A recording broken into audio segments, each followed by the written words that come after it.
حضرت خنسا کا واقعہ سنا ہے آپ نے؟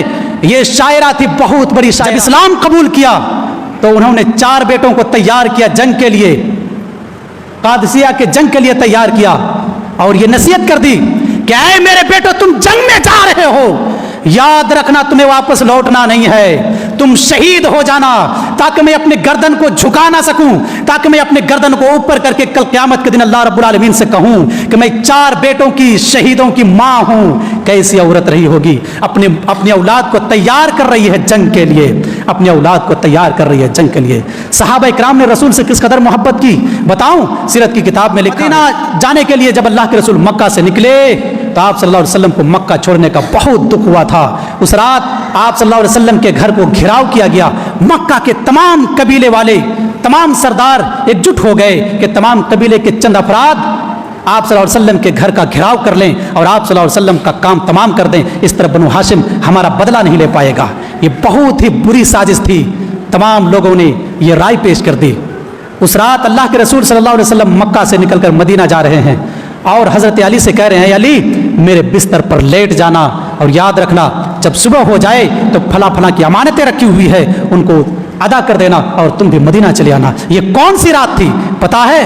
جس رات آپ کا کام تمام کیا جانا ہے، جس رات آپ پر حملہ ہوگا، اس رات حضرت علی سے کہہ رہے ہیں کہ اے علی میرے بستر پر لیٹ جانا۔ حضرت علی نے یہ نہیں کہا کہ اللہ کے رسول آج تو یہ لوگ ہم پر حملہ کریں گے، نہیں کہا۔ کیوں نہیں کہا معلوم ہے؟ اس لیے نہیں کہا کہ اللہ کے رسول صلی اللہ علیہ وسلم نے کہا تھا کہ تم صبح ہو کر جن کی امانتیں رکھی ہوئی ہیں تم ان کو واپس کر دینا اور تم بھی مدینہ چلے آنا۔ یہ جب حضرت علی رضی اللہ تعالیٰ عنہ نے سنا تو وہ سمجھ گئے جب اللہ کے رسول نے یہ کہا ہے کہ تم صبح ہو کر واپس چلے آنا تو پوری کائنات اگر چلے آئے، پوری کائنات اکٹھا ہو جائے، ہمارا کچھ بھی بگاڑ نہیں سکتے ہیں۔ کیسا مضبوط ایمان رہا ہوگا، وہ ایمان پیدا کرنے کی ضرورت ہے۔ یہ محبت کا تقاضا ہے جو صحابہ کرام نے پیش کیا۔ اللہ سے محبت کا تقاضا یہی ہے اللہ کی اطاعت کی جائے، اس کی فرما برداری کی جائے۔ رسول سے محبت کا تقاضا یہ ہے کہ رسول اللہ صلی اللہ علیہ وسلم کی اطاعت کی جائے، ان کی باتوں کو مانا جائے، ان کے کہے ہوئے طریقے کے مطابق زندگی بسر کی جائے۔ جو کچھ اللہ کے رسول ہمیں بتائیں ان پر عمل کریں اور جن سے روکے ان سے رک جائیں۔ وما آتاکم الرسول فخذوہ وما نہاکم عنہ فانتہوا۔ یہی تو اصول ہے کہ اللہ کے رسول تمہیں جو کچھ دے دے اور جتنا دے دے وہی لے لو اور اتنا ہی لے لو، اور جن چیزوں سے روکے اور جتنا روکے ان سے رک جاؤ اور اتنا ہی رکو۔ یہی تو اللہ رب العالمین سے ہم سے مطالبہ کر رہا ہے۔ اللہ کے رسول صلی اللہ علیہ وسلم سے محبت کا تقاضا تو یہی ہے کہ ہم رسول اللہ صلی اللہ علیہ وسلم کے بتائے ہوئے طریقے کے مطابق زندگی بسر کریں۔ صرف زبانی دعویٰ نہیں ہونا چاہیے کہ ہمیں رسول سے محبت ہے، ہمیں رسول سے محبت ہے۔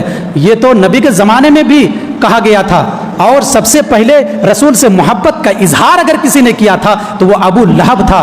اپنی لونڈی کو آزاد کر دیا تھا، سویبہ کو سیرت کی کتاب میں لکھا ہے۔ لیکن وہ ابو لہب جب اللہ رب العالمین کی عبادت کی بات کی گئی، جب توحید کا پیغام ان تک پہنچایا گیا تو انہوں نے ٹھکرا دیا، کہا تب لک سائر الیوم لہذا جماعتنا۔ اے محمد، اس نے یہ کہہ کر ٹھکرا دیا، اے محمد تم صفا کی پہاڑی پر اس لیے جمع کیے ہو کہ ہم ایک اللہ کی عبادت کریں، ان تمام معبودوں کو چھوڑ دیں؟ ایسا نہیں ہو سکتا ہے۔ رسول اللہ صلی اللہ علیہ وسلم کی تعلیمات کو انہوں نے ٹھکرایا۔ تو کہیں ایسا نہ ہو کہ ہم رسول سے محبت کا دعویٰ تو کریں لیکن رسول اللہ صلی اللہ علیہ وسلم کی اطاعت نہ کریں، ان کی پیروی نہ کریں اور ہمارا حشر بھی ابو لہب جیسا ہو، ایسا نہ ہو۔ اس وجہ سے ہم یہ کہتے ہیں کہ ہم رسول اللہ صلی اللہ علیہ وسلم سے محبت کا دعویٰ کرنے کے بجائے، رسول سے محبت کا اظہار کرنے کے بجائے ہم اپنی مسجدوں کو آباد کریں، ہم عبادات میں دل لگائیں اور اللہ کے رسول صلی اللہ علیہ وسلم کی اطاعت کریں، پیروی کریں۔ اسی میں کامیابی ہے، اسی میں بھلائی ہے، اسی میں خیر خواہی ہے۔ اللہ تبارک و تعالیٰ سے دعا کرتے ہیں کہ الہ العالمین اور اس کے رسول سے جو محبت کے تقاضے ہیں ان تقاضوں کو پورا کرنے کی توفیق عطا فرما۔ اے اللہ، جب تک تو ہمیں اس دنیا میں زندہ رکھے، ایمان کی حالت پر رکھے، جب ہمارا خاتمہ ہو تو خاتمہ بالخیر ہو، تو ہمیں اس کی توفیق عطا فرما۔ آمین۔ وآخر دعوانا الحمدللہ رب العالمین۔